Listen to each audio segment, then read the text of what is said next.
جشن عید میلاد النبی کی مبارک دیتا ہوں۔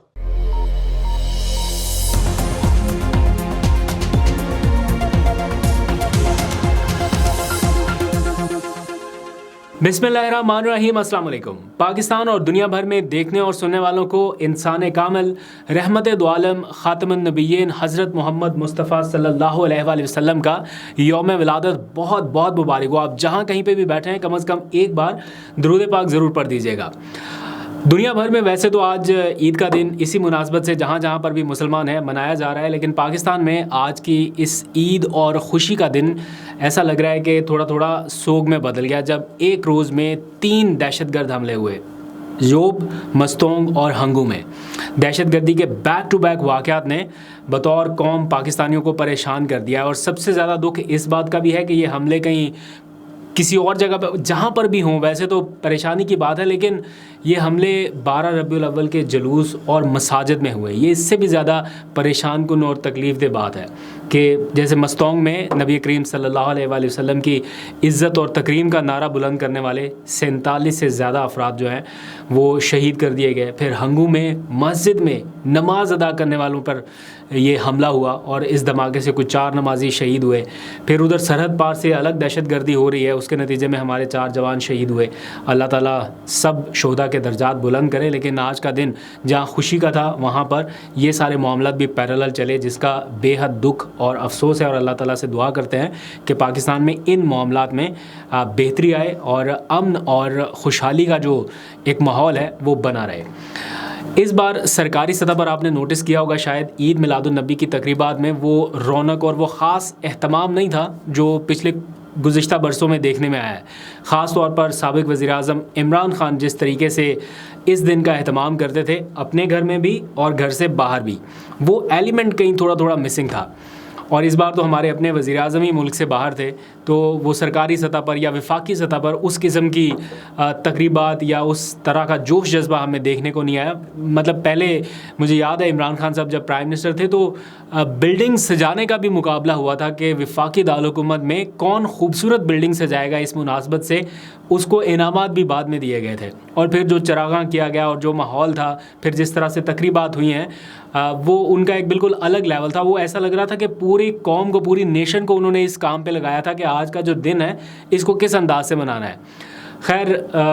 ہمارے جو موجودہ وزیر اعظم ہیں وہ مدینہ منورہ میں تھے۔ ایمان کا معاملہ اللہ اور اس کے بندے کا ہے، اس کے اوپر تو بالکل کوئی تبصرہ نہیں کر سکتے، لیکن ایسا لگا کہ لوگوں نے عمران خان کے دور میں ہونے والی تقریبات اور اس دن کی مناسبت سے جو گرم جوشی ہے اس کو بہت مس کیا ہے۔ آج سوشل میڈیا کے اوپر بھی میں دیکھتا رہا ہوں کافی زیادہ کلپنگز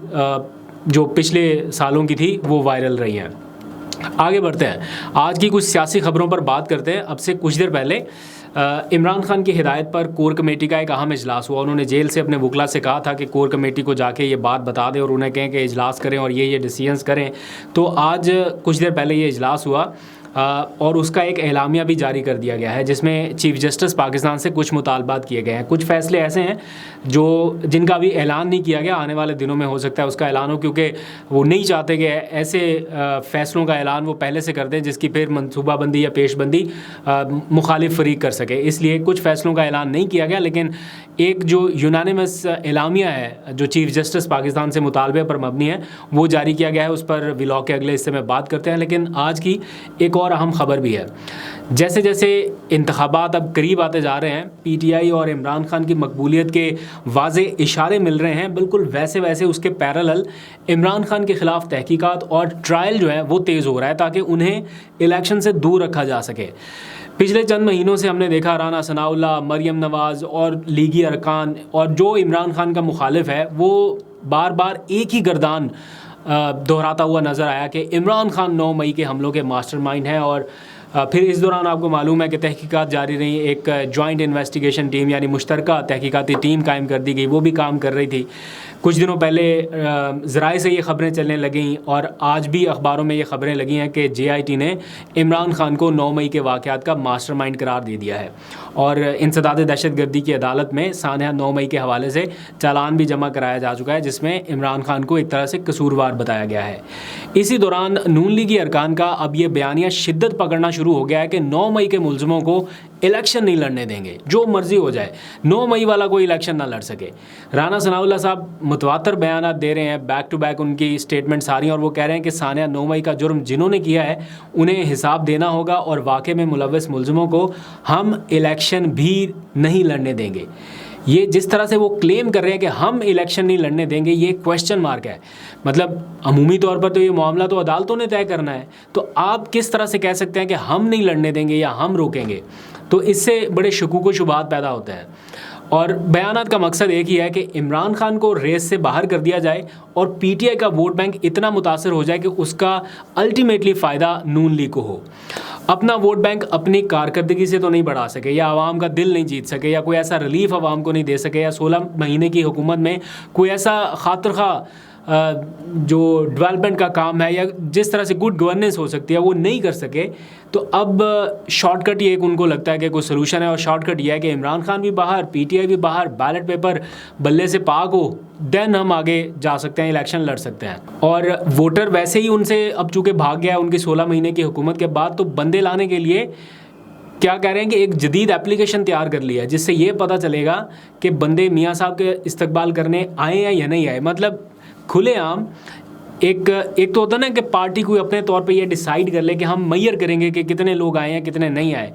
تقاریر کر کے واضح طور پر بتایا جا رہا ہے پارٹی کے لوگوں کو، کارکنان کو، کہ ہم مانیٹر کریں گے، اگر آپ نہ آئے تو ہمیں بیٹھے بیٹھے پتہ چل جائے گا کہ کون بندہ آیا کون نہیں آیا۔ مطلب اتنا زیادہ ڈیٹا ہے، اتنا زیادہ لوگوں کو انالائز کریں گے اور پتہ چلائیں گے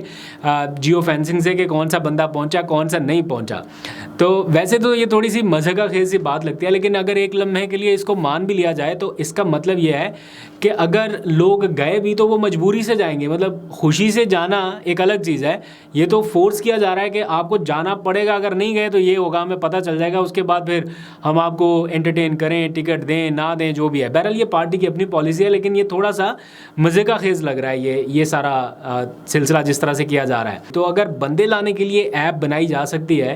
تو الیکشن کرانے کے لیے الیکٹرانک ووٹنگ مشین نہیں آ سکتی تھی کیا؟ اس کے اوپر نہیں رضامندی ہو سکتی تھی؟ اگر اس طرح سے بندوں کا پتہ چل سکتا ہے کہ وہ بندہ آیا ہے یا نہیں آیا، تو الیکٹرانک ووٹنگ مشین سے یہ بھی پتہ چل سکتا تھا کہ اس بندے نے ووٹ ڈالا ہے نہیں ڈالا، اگر ڈالا ہے تو کس کو ڈالا۔ تو عمران خان تو بہت کوشش کر کے دیکھ لیا انہوں نے، لیکن اس کے اوپر رضامندی نہیں ہو سکی۔ اور جب عمران خان صاحب کی حکومت ختم ہوئی تو ان کے جو کلوز لوگ تھے، وہ جو 8-10 وجوہات تھیں عمران خان کی حکومت کے جانے کی، ان میں سے ایک وجہ یہ الیکٹرانک ووٹنگ مشین بھی بتائی جاتی تھی کہ عمران خان صاحب ہر صورت یہ چاہتے تھے کہ الیکٹرانک ووٹنگ مشین کا نظام آئے، لیکن کچھ لوگ نہیں چاہتے تھے، اور یہاں سے الیکشن کمیشن اور عمران خان کے درمیان بھی جو فاصلے ہیں وہ بڑے ہیں۔ خیر، coming back to the point, Imran Khan کے خلاف جے آئی ٹی کی رپورٹ کی خبروں پر اب ہر جگہ پر ہیڈ لائنز تو لگی رہی ہیں، تو اس کے اوپر تحریک انصاف کا رد عمل آیا ہے، جس میں مشترکہ تحقیقاتی ٹیم کی رپورٹ کو مکمل طور پر مسترد کر دیا گیا ہے، اور ترجمان کی جانب سے جو اعلامیہ جاری کیا گیا ہے، میں ایز اٹ از آپ کو بتا دیتا ہوں، کافی سخت الفاظ ہیں اور بھی، لیکن کچھ میں لائنز یہاں پہ بتا دیتا ہوں۔ ان کے مطابق ناقابل تردید شواہد موجود ہیں جن سے واضح ہو سکتا ہے کہ 9 مئی کے واقعات کا تحریک انصاف اور خصوصاً چیئرمین عمران خان سے کوئی تعلق نہیں ہے، یہ پی ٹی آئی کا موقف ہے۔ اس حوالے سے وہ کہتے ہیں کہ سپریم کورٹ آف پاکستان میں عمران خان کا جو موقف رہا ہے اسے عدالت اپنے فیصلے کا حصہ بنا چکی ہے، اور عمران خان نے اپنی رہائی کے بعد قوم سے جو خطابات کیے ان میں تسلسل سے وہ 9 مئی کے واقعات کی نہ صرف مذمت کر چکے ہیں بلکہ اعلیٰ سطح کمیشن کے ذریعے تحقیقات کا مطالبہ بھی کر چکے ہیں۔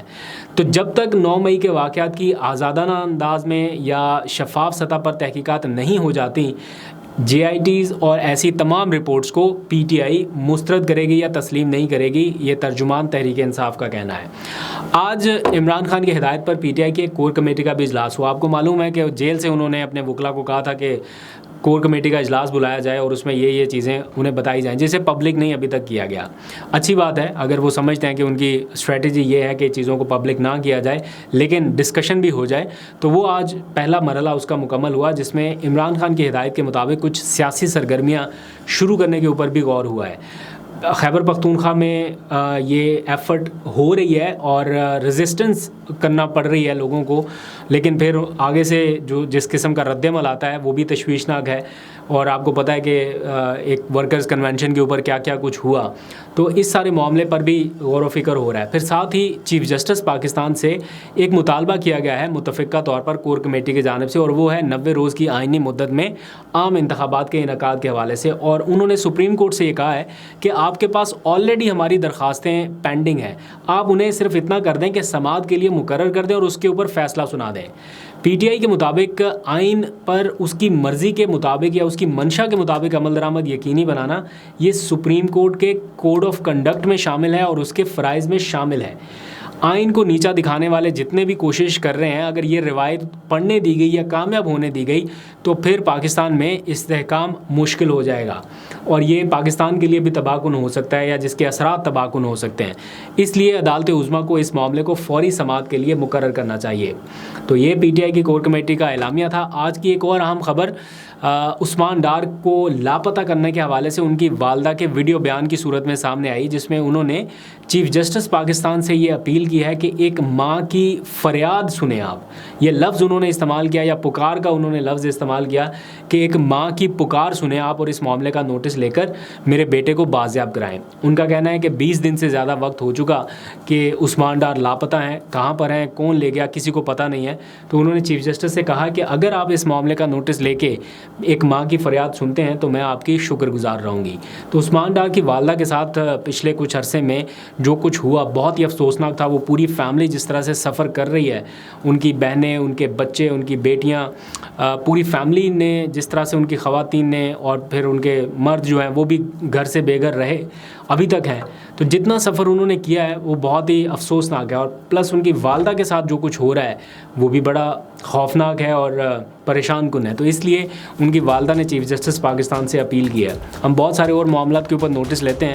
دیکھتے ہیں ایک ماں کی فریاد کے اوپر نوٹس آتا ہے یا نہیں آتا۔ اب تک کے لیے اتنا، اپنا بہت سا خیال رکھیے۔ اللہ حافظ۔